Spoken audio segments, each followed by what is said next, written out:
మా జగన్మోహన్ రెడ్డి గారు పాలనలో దిశ యాప్ అని ఒక యాప్ని తీసుకొచ్చి మహిళలకి భద్రత కల్పించే విధంగా అంటే సచివాలయాలు అవునే అలాగే అన్ని రకాలుగాను మన జగన్మోహన్ రెడ్డి గారు హయాంలో దిశ యాప్ని తీసుకురావడం జరిగింది. అందులో దగ్గర 2750 మంది ఫిర్యాదులు వేస్తే వెంటనే స్పందించి బాధితులకు న్యాయం చేసే విధంగా కూడా చేశారు. అలాగే దిశ యాప్ ద్వారా కాల్ చేస్తే మరి 2300 మంది అమ్మాయిల మహిళలు కేవలం 6 నిమిషాల వ్యవధిలో మరి పోలీసు వాళ్ళు వెళ్ళి వాళ్ళని చాలా బాగా ఆ స్థలానికి వెళ్ళి రక్షించడం కూడా జరిగింది. మరి ఈ రోజున పోలీసులు మరి ఎందుకు కూటమి ప్రభుత్వానికి భయపడుతున్నారో అర్థం కావట్లేదు. మరి అదే పోలీసులు గత ప్రభుత్వంలో అంటే మా ప్రభుత్వంలో ఉన్నప్పుడు ఇలాంటివి జరగలేదా అని నేను అన్నాను. జరుగుతూనే ఉంటాయి, దీనికి అంతం లేదా? దానికి ఏంటి ప్రభుత్వాలు ఏం చేస్తున్నారు? అప్పుడు చేసినా ఇప్పుడు చేసినా అప్పుడు దిశ యాప్ వేసి ఎంతో కొంతమందినైనా కనీసం రక్షించే అవకాశం కల్పించారు. కానీ ఆ యాప్ని తీసేది. సరే, ఆ యాప్ని తీసేస్తే పేరు మార్చుకోండి, కావాలంటే పేరు మార్చి మహిళలకి ఉపయోగపడే విధంగా మహిళల్ని రక్షించండి.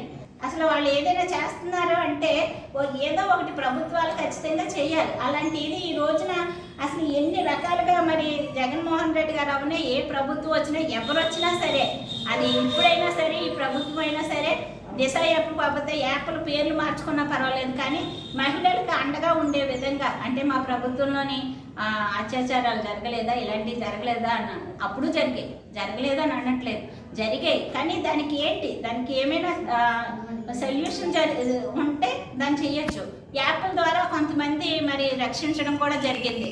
అలా అని అందరినీ మనం పట్టుకోలేము, కానీ మనం అంటూ ప్రభుత్వం చేయగలిగితే చేయొచ్చు. అంటే ఖచ్చితంగా ఎవరైనా హింసించబడుతున్నారు అంటే దానికి వెంటనే సొల్యూషన్గా ప్రభుత్వం శిక్షిస్తే దానికి భయపడే విధంగా శిక్ష తీసుకురావాలి.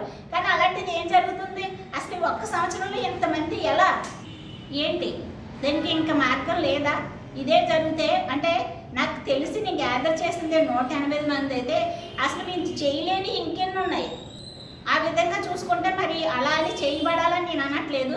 అంటే ఎన్ని ఉన్నాయో మనకు తెలియని విషయాల గురించి మనం మాట్లాడుకోవడం కూడా కరెక్ట్ కాదు.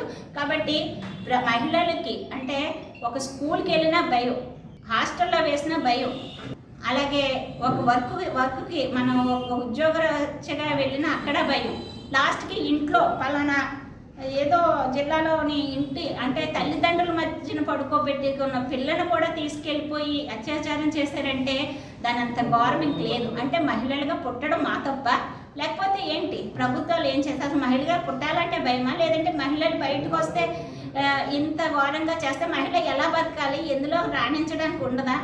ఎక్కడికి వెళ్ళాలని ఒక ఫంక్షన్కి వెళ్ళాలంటే భయం, ఇంకా ఇంట్లో ఉండాలంటే భయం, ఎన్నో రకాలు. మీకు ఎన్ని డీటెయిల్స్ కావాలంటే ఇందులో మీరు ఈ పేపర్ పట్టుకెళ్తే చూడొచ్చు. ఎన్ని రకాల అత్యాచారాలు, ఎంత మహిళల్ని ఇబ్బంది పెట్టేది అన్నీ కూడా ఇందులో ఉన్నాయి. మరి మీరందరూ కూడా ఈ ప్రభుత్వం మరి కఠిన చర్యలు తీసుకుంటూ మరి అనిత గారు ముఖ్యంగా మరి పవన్ కళ్యాణ్ గారు, ఆయన చంద్రబాబు నాయుడు గారు మరి మీరు ఖచ్చితంగా మహిళలకి రక్షణ కల్పించే విధంగా మీరు చర్యలు తీసుకోకపోతే మాత్రం రాష్ట్రంలో మహిళలందరూ కూడా ఇలాగే పోరాటం చేస్తాం. మహిళల కోసం మేము ముందుంటాం.